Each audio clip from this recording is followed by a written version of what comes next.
makes me sick. Yeah, I remember. Bronson was the worst for it. My brothers were skinheads and used to go pee bashing. Just awful. Well, yeah, what can you do? That's how it was in those days. 80 skinheads were tagged with NF. Yep. Racism in every colour and every religion, every colour, every creed. We will ever get rid of it unless we get over the past. We can't get rid of racism. Everybody's inherited. I think everybody's racist in some sort of way, aren't they? Yeah, I mean, you get racist amongst Asians. Yeah, you do. We're the worst racists. Yeah. I mean, I remember at college, when I was at college, if a girl was dark-skinned, I think I mentioned this last week, didn't I? Everybody said, "Oh, she's ugly." When she wasn't. If she was beautiful, she was beautiful. But the Asians used to think colour was really, really important. The whiter you were, the more beautiful you were. So we're the worst. You know, we're the worst racists, aren't we? Yeah, definitely. Yeah. One of the worst, anyway. Mohammed Zaid, nice one, bruv. Who's he? Oh, he's on yours. Yeah, sorry, mate. No, it's on yours. Oh, is that mine? I'm going through yours. Yeah. Oh, okay. Yeah. Raza was in the Wu-Tang Clan. Hey.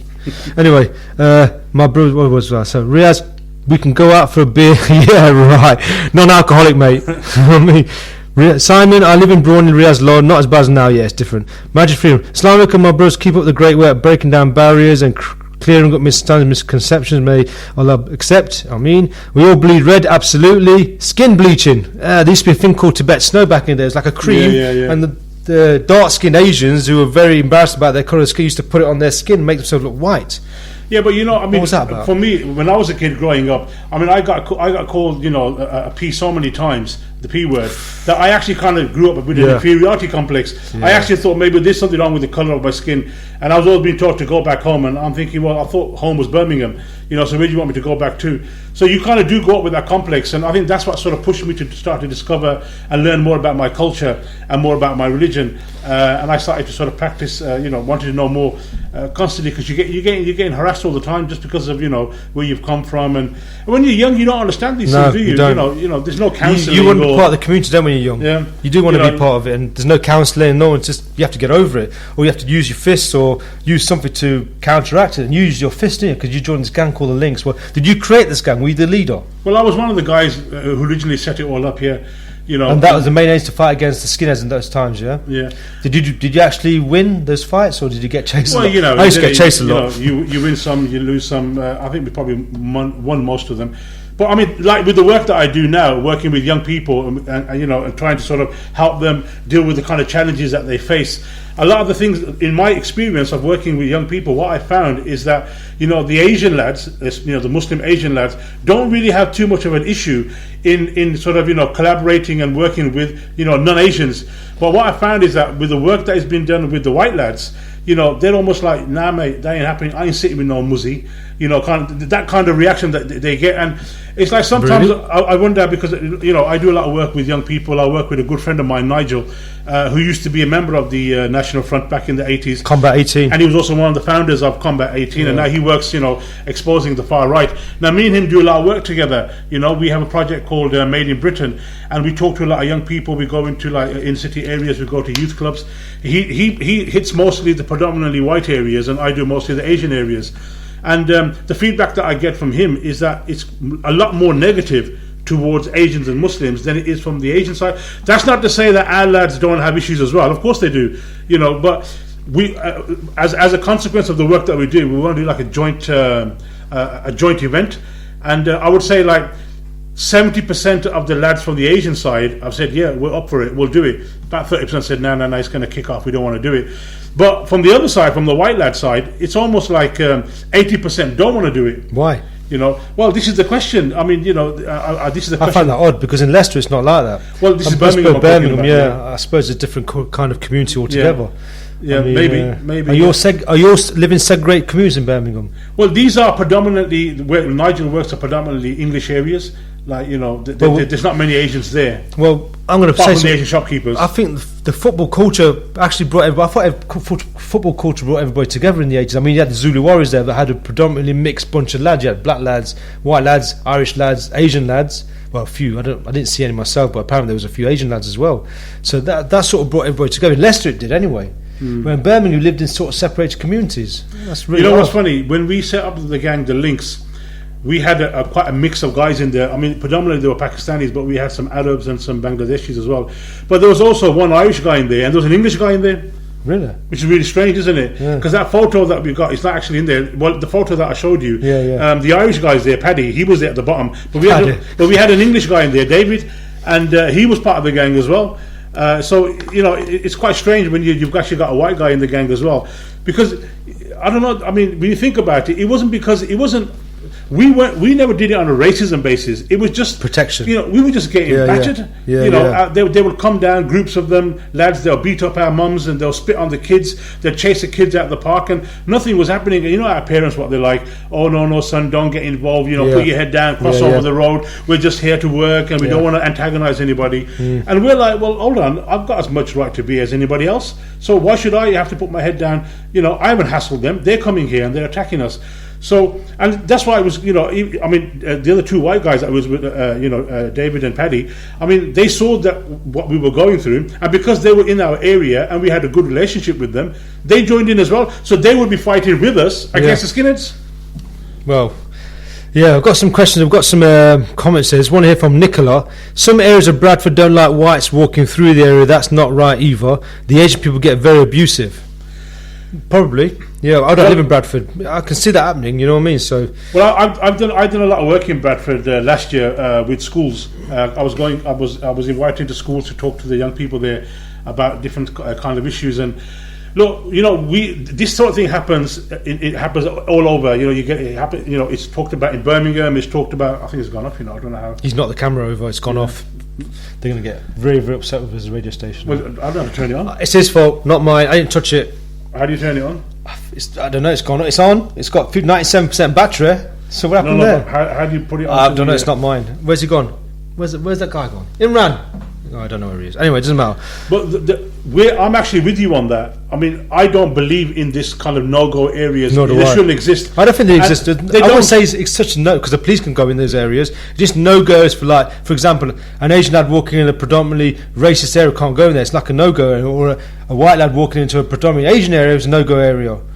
I think it's I think it's a saying, but I don't think there is actually any no-go zones, no-go areas. What you've got, you know, when you get young people, you know, they're a bit exuberant, their testosterone is pumping, and you know, some people, you're always going to get idiots in all groups and in all society. Yeah. And so somebody, you know, when they see that, I've seen it sometimes. You know, they kind of like give people dirty looks and stuff like that. I'm like, well, you know, but that's just young people. You know, when you're young, you're stupid. You know, you haven't really, you know, you do silly things and then you go out of it.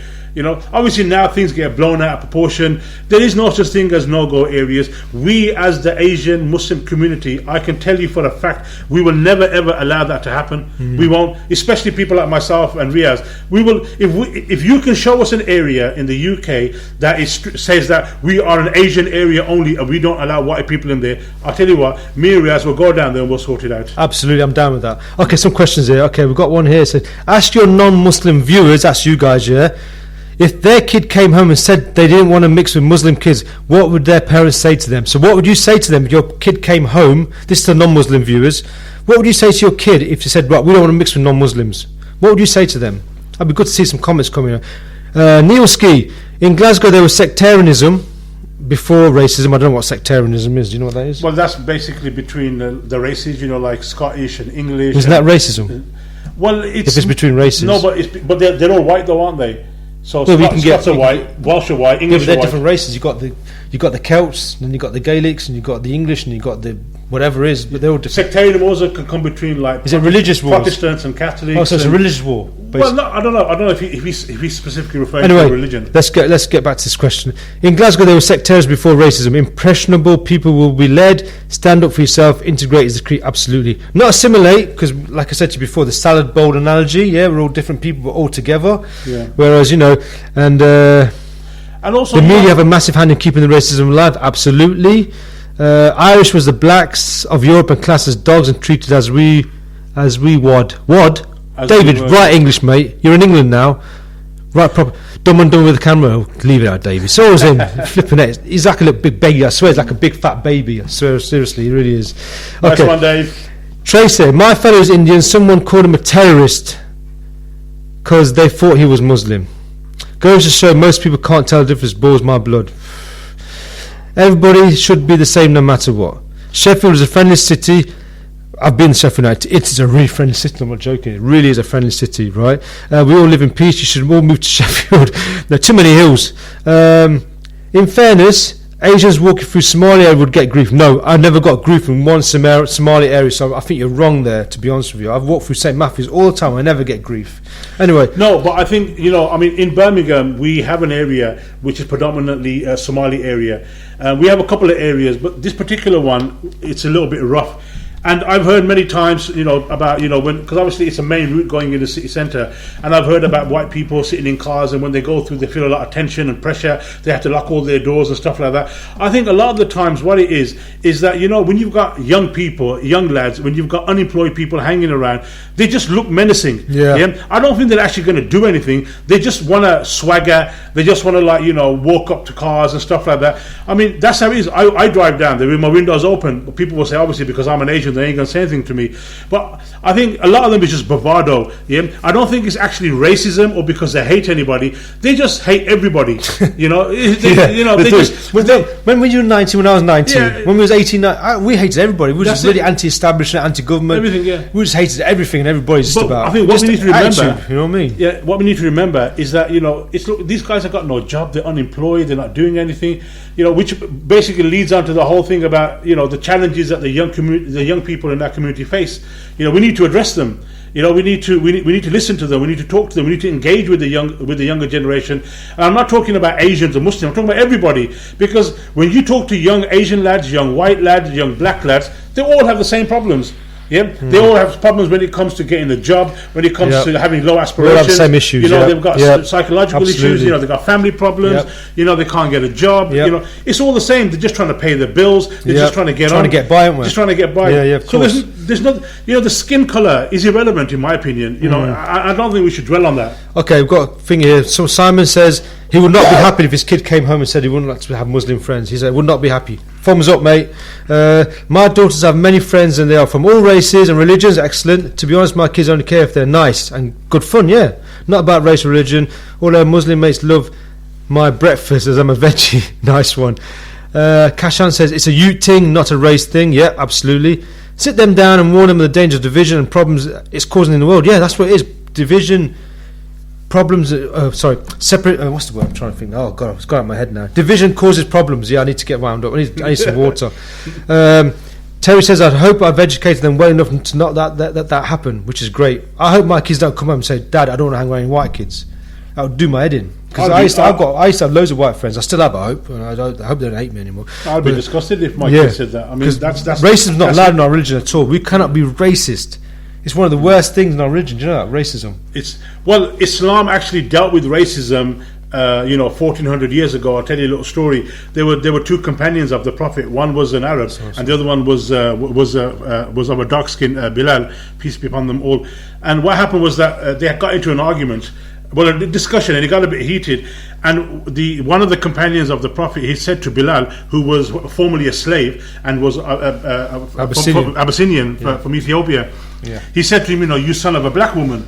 In kind of anger, and Bilal got upset with that, and he went to the Prophet and he complained. He said, "Look, he said this about me," and the Prophet then called the other companion and said, "Look, these are actions of people who are jahil, who are ignorant, And Jahl means ignorant. Ignorant, and that's not the kind of behavior that we should have. And he said to him that anybody who has traces of ignorance and jahiliyyah of being being racism, they won't enter paradise. I'm not paraphrasing you word for word, just giving you an overall thing. Yeah. Overview. So when he heard that, he went back and he called Bilal, the other companion.